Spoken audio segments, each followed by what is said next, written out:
Olá, pessoal! Bem-vindos de volta ao Opa News BR, o canal para a gente entender junto as notícias que importam. E se você é novo por aqui, já aproveita e se inscreve, ok? Bom, hoje o assunto é daqueles que dão o que falar. A gente vai desvendar uma polêmica que envolve a pandemia, uma ajuda do governo e o maior aplicativo de delivery do país. A pergunta no centro de tudo é: o iFood deveria ter recebido auxílio emergencial? Então vamos direto ao ponto, né? A questão que está no coração desse debate todo é exatamente essa.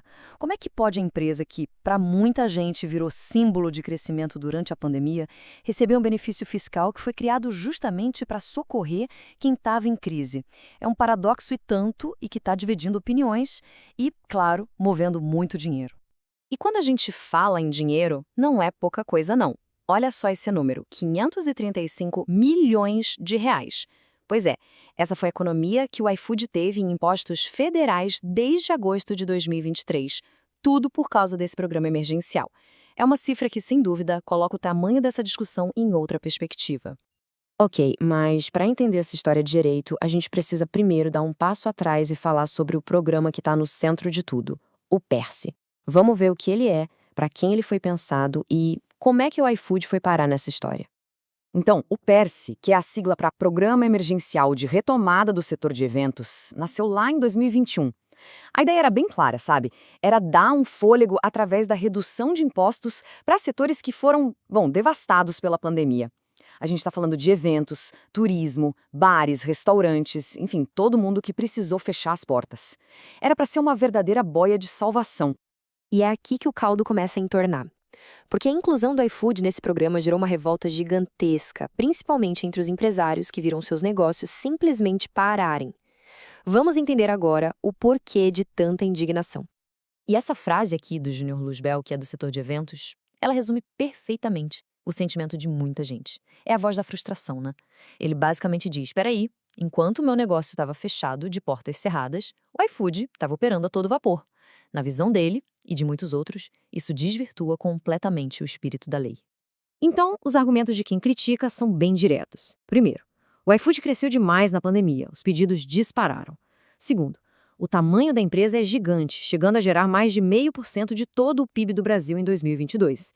E o ponto talvez mais forte: a própria Receita Federal se manifestou, dizendo que esse crescimento todo não combina com o recebimento de uma ajuda criada para empresas em dificuldade.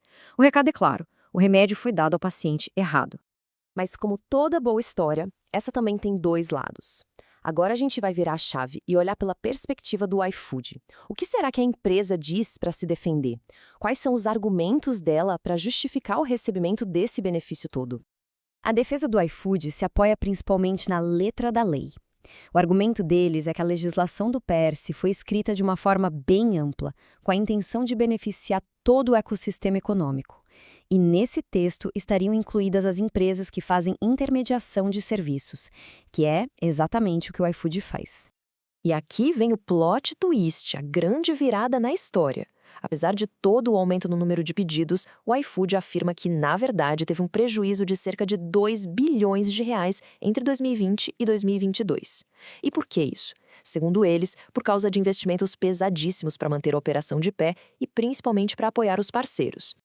E olha só para onde foi esse dinheiro todo. Foram mais de 250 milhões de reais em ajuda direta para restaurantes, 164 milhões para entregadores, além de redução de taxas e até pagamento de gorjetas. O argumento aqui é que, sem esses investimentos, o setor de delivery inteiro poderia ter colapsado na crise. Então, para resumir, o que a gente tem é um verdadeiro duelo de narrativas.